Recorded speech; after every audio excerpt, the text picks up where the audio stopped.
Hello there, I'm Black Bright. Well, I'm Dark Shades in this video, and I'm talking to you not really from a counselling perspective, but maybe from a counselling perspective, but really I'm just talking to you.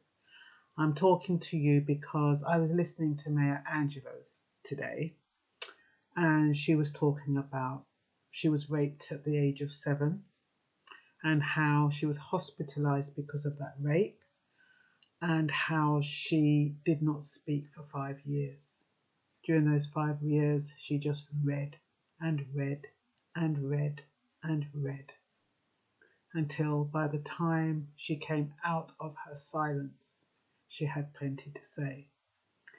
We also have Oprah Winfrey. She was raped at the age of 9 years old by her cousin and then subsequently raped again twice by members of her family. The reason why it's easier to relate to famous people is because they have brought it out in the open. There are so many unsung voices, so many ordinary people, young girls, young boys who have been raped, who continue to be raped, and who feel responsible and who feel guilty.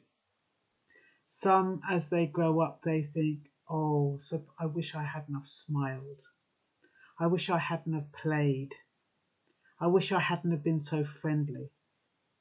They try to not really justify their guilt, but because they feel betrayed, their trust is actually betrayed. And that's why they say that everyone who has been raped becomes a cynic. Children in particular, Maya Angelou said children who have been raped, they grow up knowing nothing and they end up believing nothing. And that is what happens when young women in particular are raped. Because what that person is inadvertently doing is telling you, you do not have permission over your own body. You do not have a choice over your own body. You are there to please me, and there is nothing you can do about it. So when, especially young girls, I mean, it's so tragic when you think young girls like Maya Angelou, aged 7. Have you seen a 7-year-old or a 9-year-old, what they look like, and to be forced upon and their virginity taken? It's really, really tragic. And there are so many girls, boys, women who are being raped on a daily basis. And what do they do? What do they say? How do they deal with it? How does it affect them? As they grow up, they do not trust. They feel worthless. They feel dirty. They feel as though if anybody knew about their past or what they went through, they wouldn't want to know about them. So they kind of live in secret. And you know, like when you can't be open about your past, you're kind of stifled. And so you've got a lot of people out there who are stifled, who are afraid to tell the truth. Yes, it's fine for people like Oprah Winfrey and Maya Angelou to tell the truth. They're rich women. But what about all of those unknowns who don't have money, who for them, their reputation is paramount? What about those women who want to get on with their life and at the back of their minds, they know what's happened in their past? Some of them get married and they don't want their husbands to touch them, or they become frigid. Some turn the opposite way and become loose and have sex with Tom, Dick and Harry because as far as they're concerned, what difference does it make? It's not about me. It's not what I want. It's what they want. Some people just have sex just to please the other person, whether they enjoy it or not. That's what rape does. Rape takes away your sense of choice. It takes away your choice, your freedom of choice. Or that is how you grow up believing. That is what you believe as you grow up. You believe you don't really have a choice. And it's kind of ingrained in your psyche. Because when you were a child and you were raped, you didn't have a choice. Regardless of your screams and your fighting, they took it anyway. They took you anyway. And might have left you there hurting. I doubt if they cuddled you or told you, everything's going to be okay. They probably just left you and tried to get out of there as quickly as possible. We do not know individual circumstances. Some children are threatened. You better not say anything. If you say anything, this is going to happen. I'm going to do it to you again. Some people are raped for years on end and they're afraid to speak out. It really is tragic. It really is. Like I said, Oprah Winfrey, she learned to read at the age of 3, so she was, what they might consider in those days precocious. And the funny thing is, a lot of men, when they see young women, young girls, and they seem to be quite mature, it's almost like they forget their age. And it's almost like it gives them a sense of power to violate a child. They want to be the first one, especially when you see pretty young girls. They want to be the first one. They want to break the cherry. They want to take the cherry, or whatever term that they use. Lady Gaga, Terry Crews, Evan, Rachel Wood, they were all sexually assaulted. So you grow up, no trust in humans, no trust in yourself, because you start off, you kind of question your judgment. You question the people you've been around, who you are around. And even as adults, you're skeptical about people's motives. Do they really like you, or is it because they want your body or they want something from you? And then what happens is that rape, it translates beyond the body into everything else. So the body then just becomes a symbol. And so when a man comes up to you, it's not about, oh, he wants my body anymore. It's about, what does he want from me? He doesn't really want me. And that's how victims of rape relate in subsequent relationships. They do not trust their worth. They do not believe that they are worthy within themselves. They believe that my voice, my opinion means nothing. What am I worth that somebody would violate me? Rape tells the victim, you don't matter, I do. You are there to serve me. I control what happens to you. Your needs are not important. Victims of rape have a tough time asking for what they want. They have a tough time feeling worthy, a tough time pleasing themselves. They do not feel entitled to be happy. They give their bodies freely or not at all.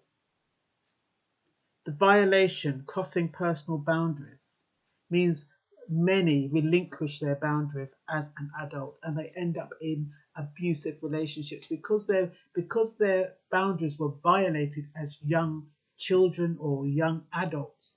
As they grow up, they do not set boundaries because they do not know how to, or they think that boundaries don't matter. So everybody comes in, whoever oversteps their boundaries, they abuse, and then these same people who have been abused when they're young, they end up being abused as adults because they do not know how to set boundaries.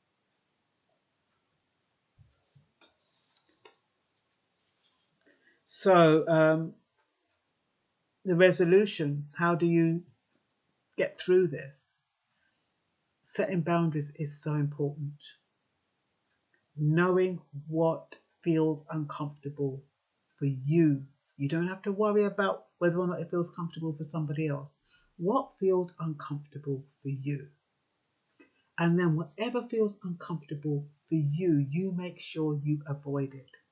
It could be a word, it could be a touch, it could be a suggestion.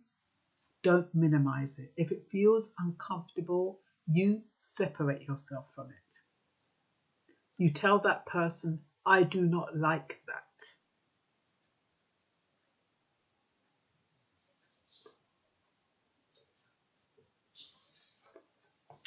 So you have to remember it's not your fault, especially for young children. You're not in a position of judgment. It's the adult who should be exercising judgment, and they have betrayed your trust. So it's not your fault. You do not have to accept responsibility. You do not have to feel guilty. Okay? You don't have to think, oh, if I wasn't there, it wouldn't have happened. If I didn't smile, it wouldn't have happened. If I didn't get on his knee, it wouldn't have happened. It's not your fault. And you have to believe that. Because only when you believe it's not your fault can you begin to grow and forgive yourself and forgive the experience and get through that experience. Some people carry that experience for a long time. Some people get over it quite quickly. And sometimes the people just suppress it. It's such a horrible thing that they just suppress it. But whatever way you deal with it, know that it's not your fault. Nobody has a right to take advantage over someone else.